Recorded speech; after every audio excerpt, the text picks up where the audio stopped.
Welcome to the Sacred Acts podcast from the Unitarian Universalist Congregation of Cleveland. I am Dr. Alan Georgia. And I'm Reverend Randy Partain.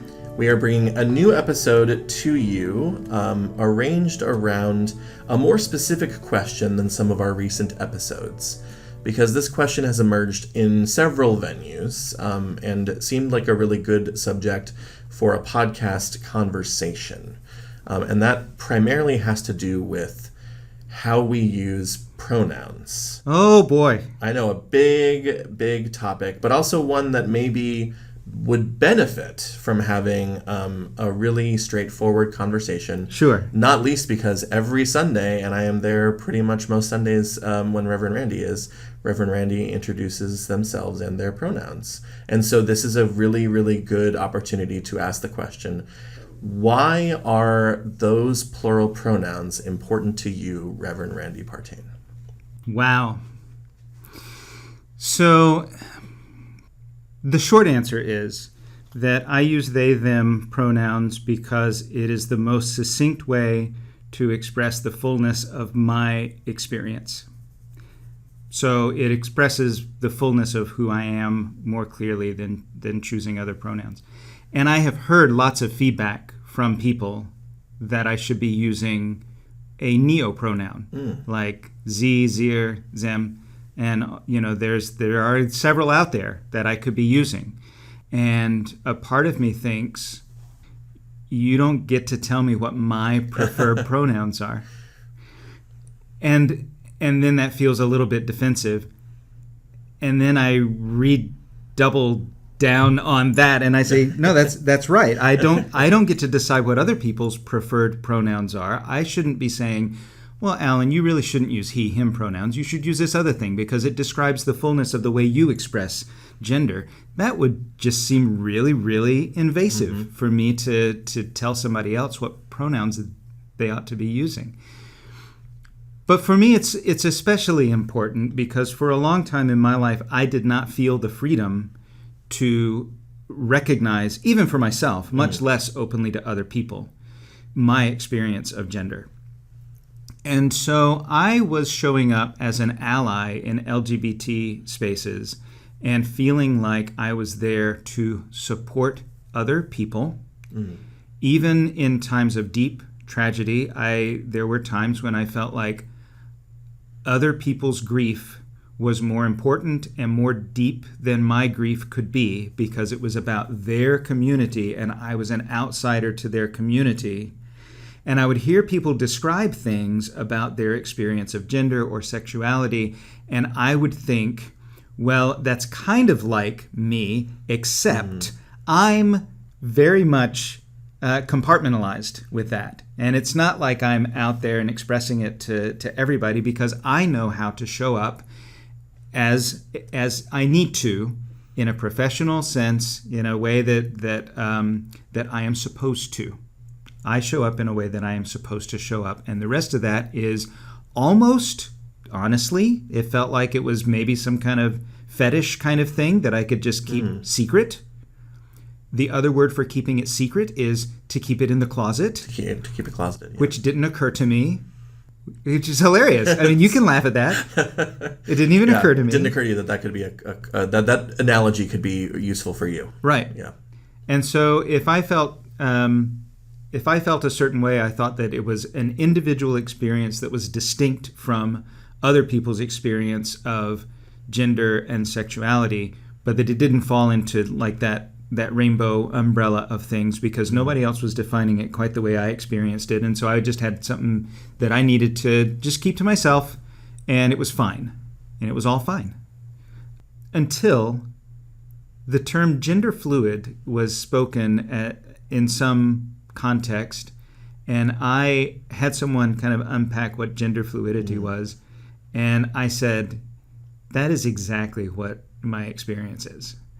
And just to be really clear about what that is, I kind of vacillate. I don't kind of vacillate. I do vacillate. Okay. There are times when I distinctly have a different sense of gender within myself. And I know that there are men who express masculinity in a broad spectrum of ways. And I know there are women who express femininity in a broad spectrum of ways. And I know there are men who express femininity and women who express masculinity in a whole spectrum of ways. We're human beings. We are, all of us, at some place on a spectrum, and there are infinite little dots on that spectrum. So I don't think in terms of boxes. I think in terms of a whole spectrum of what gender experience and expression could be. And I don't stay in a fixed place on that spectrum. However you want to describe it. You're moving around. I move around. Yeah. I move around.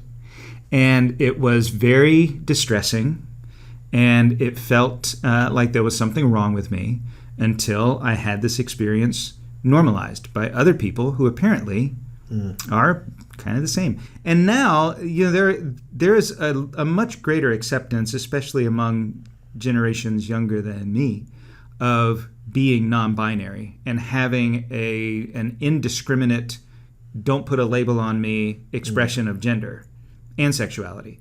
And maybe that has always been the case, and I was not a part of those subcultures, and so I did not experience it in a way that normalized it enough to say, this is what feels like home base for me. I always felt like I was wandering kind of with an identity that didn't really match what other people were normalizing.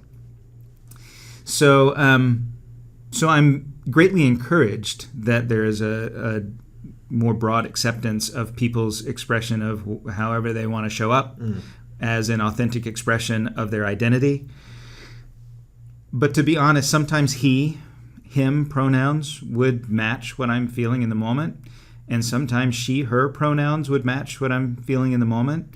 And rather than wear different colored bracelets that people have to look at to know what pronouns to use for me on any given day, I have just settled on they, them, because it says this is not a gender typical expression of our binary system. It's something else. And also, it's going to always be accurate. If somebody says they, them about Randy Partain, it's always going to be an accurate pronoun. So to ask a follow-up question because of how you set that up, because what you said that I heard was that at some times you feel like this pronoun would actually be correct, and at other times a different pronoun would be correct, but they, them is always correct. But would it be fair to say that it's always correctly incorrect? Or is it sometimes that is actually the correct expression? Does that make sense? Oh, that's an interesting question. I don't think I've actually thought about that. I don't know that I have an answer for that.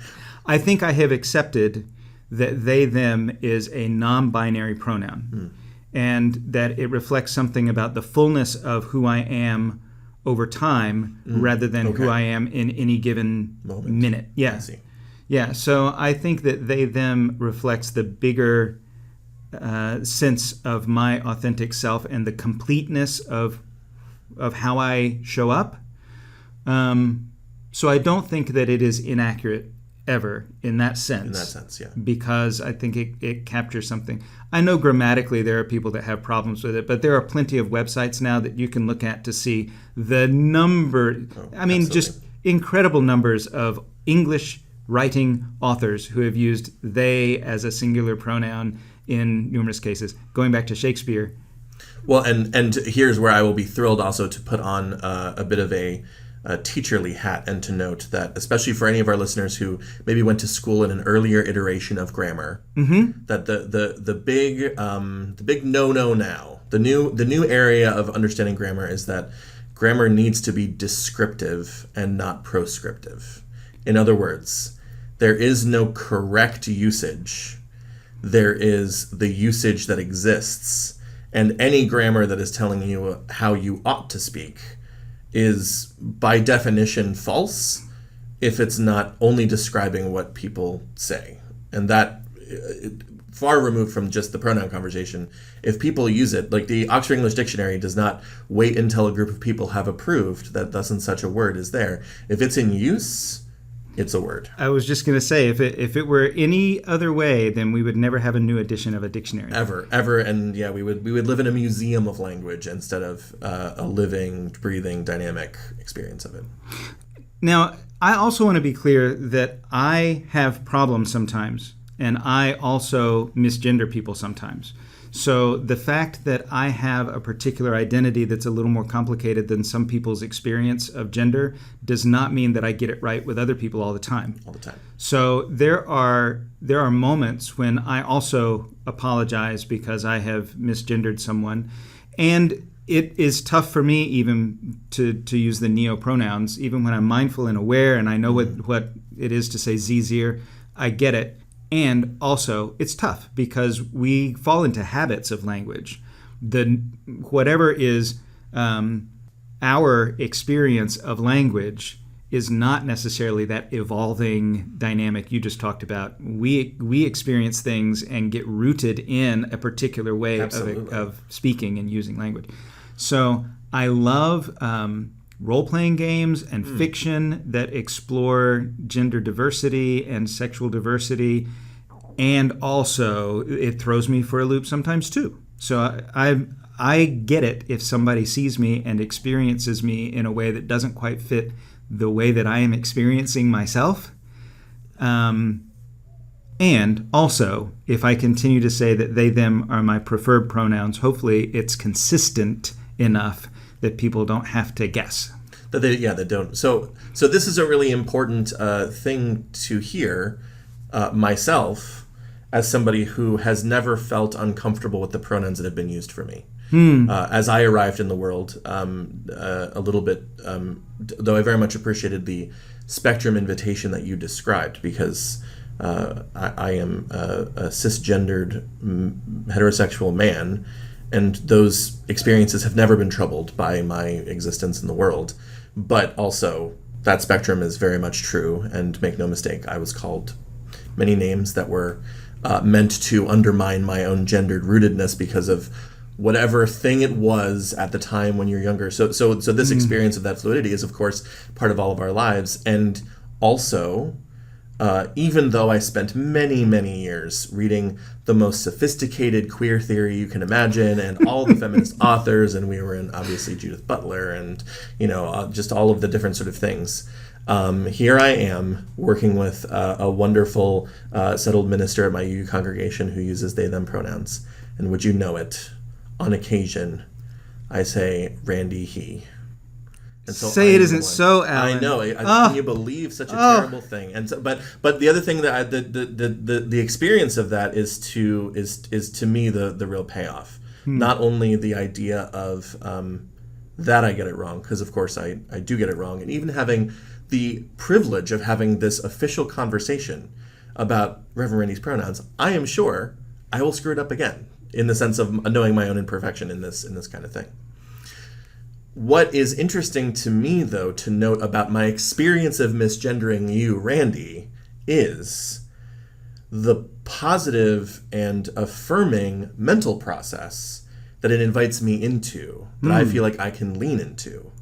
Because when I am attentive enough to gender you properly, or when I'm attentive enough to catch myself when I have misgendered you, the attentiveness I have to foster is one that is even more deeply attentive to your full humanity.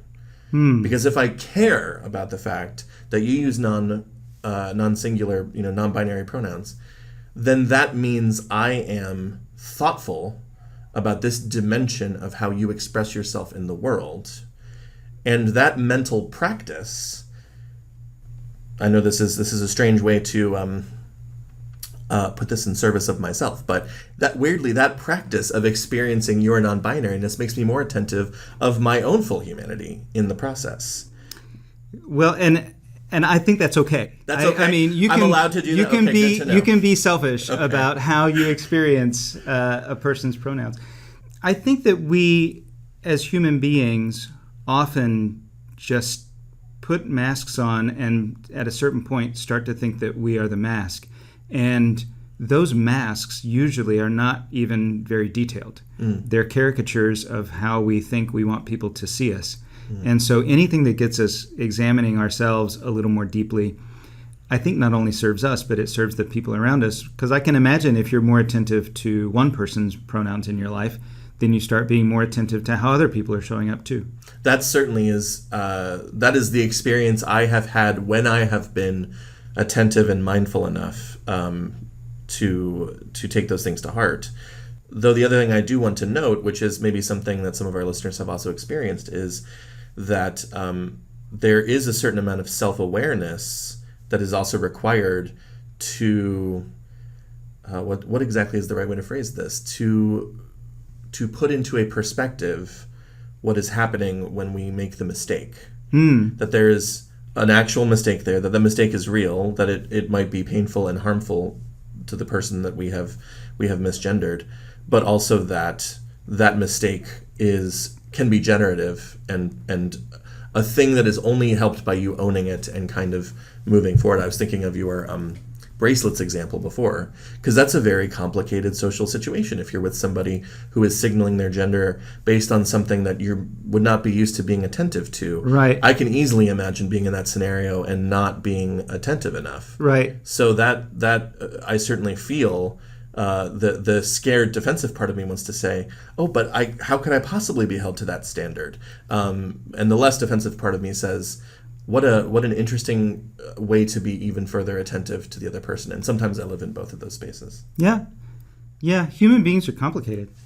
The other piece of it, though, is I don't feel particularly. I don't want to use the word fragile. Because that kind of paints the wrong picture of other human beings. But I don't feel like I am really raw around the pronouns thing. I am persistent and consistent in the use of pronouns that are maybe a little problematic for some folks because it's not in their habit. But if somebody says, see you later, gentlemen, when I'm in a group of other folks, or if they say, how are you today, good sir, which some people still do around here, which seems just lovely. It goes along with the top hat I keep in my office, actually. But it is a polite greeting that some people use. But there are also some people who will say, I'm sorry, what else should I use? What other words should I use? Because they will catch it as they're saying it. And they'll say, that's kind of, I imagine the conversation in their head is, that's kind of a binary gendered way to express that thing. I wonder what other possibilities there are. And then they will ask me, what else should I use? And I'll say, I don't know, a good person or just Randy or, there are so many possibilities. And I do know some folks that just prefer you use their name and don't use any pronouns at all because it's complicated enough. My name is going to be consistent all the time. Just use my name. And so that's fair too. But for some people in the world, it has not been an easy journey for them, and they have not gotten the embodiment of whoever they are well enough ingrained that if you misgender them, that they just brush it off very easily. There are some people existing in the world who have been through a lot of harassment, a lot of oppression, abuse, whatever words you want to use for not being accepted in a really, really visceral way. And so when we misgender them, it is painful. It is an emotional wound. And yes, it's a word that consists of 2 or 3 letters, and yet to that individual, you have described the way that they are showing up, or the way that you are experiencing them, in a way that is antithetical to who they feel like they are at the core of their being. And it really, really hurts. So when I accidentally misgender someone, I never want to make it seem like it's not a big deal. I always want to make sure that I am the one that owns that instead of putting the weight on them to make me feel better. Because sometimes I want somebody to tell me, oh, it's fine. And it isn't. And it really, really isn't. So the stakes of that are the thing to take to heart, that these stakes are sort of real. And what I will note for myself is that, and this is very analogous to our experience for anybody who is in a majoritarian experience of the world, if we're talking about whiteness with race, or if we're talking about, in this case, sort of a binary gender sort of way of thinking about things, the mistake that people who don't have trouble with the way the world is when they arrive to it is that we think that, and speaking for myself as a cisgendered person, that I don't have to worry about gender because it's all sorted out for me and it's sort of not a problem. Right. So the invitation I would make to that version of myself and to anyone else for whom this might be meaningful or helpful is to say, to be attentive of someone else's gender is to recognize the way that gender has shaped the world around us. And your example of Good Sir is a good example, because the person who said that it might not even occur to us that there's this gendered part that's living in that idea. And for somebody who doesn't have a disjuncture with how the world models this experience, to be attentive to others is a deeply truthful way of seeing the real complexity of people in the world. And to me, that's if caring about other people wasn't enough already, this opportunity to learn a truer version of our own experience is also worth it on its own, and certainly not a thing to quibble about using a plural pronoun when you're used to using a singular one, is what I would say. This kind of affirming is worth it, no matter what. Well, I hope that my presence makes it safe for people to make mistakes and to repair something that to me is not a grievous wound, so that when we are in other spaces, we can tend to the wounds that we inflict accidentally a little more graciously, and maybe inflict fewer wounds. If possible. So what you're saying is I shouldn't put up a big poster in my office of the accidental misgendering of Randy slots that I keep careful attention of. Not necessary, and I don't know how fruitful that would be. That would even be. So well, this chance to talk about this is very meaningful. What I do want to note, in the safety of two of us in this room doing this conversation, is to note that sometimes these conversations are hard, and it's good to still have them, even if they're hard. Mm-hmm. Yeah. If we can create, there's never completely safe space, but if we can create safe enough space for there to be brave enough space, then we can have this kind of conversation, and it goes somewhere meaningful rather than just makes us feel better about ourselves. Well, on that point, I deeply appreciate your continued bravery in this regard. So thank you for this conversation. You are most welcome. And I think we have one more episode of Ask Us Anythings, and then we're going to let some other people have a little space for maybe brave space, but hopefully a safe space to talk about their spiritual practices. Safe enough and brave enough. So what we're saying is the end of season 1 is coming, and then season 2 is the expanded cast. Yes, indeed. Expanded cast. Well, I'm very much looking forward to those conversations. Well, for those of you listening to this conversation, thank you very much for being here today, and I hope you create something beautiful today. I'm looking forward to next time.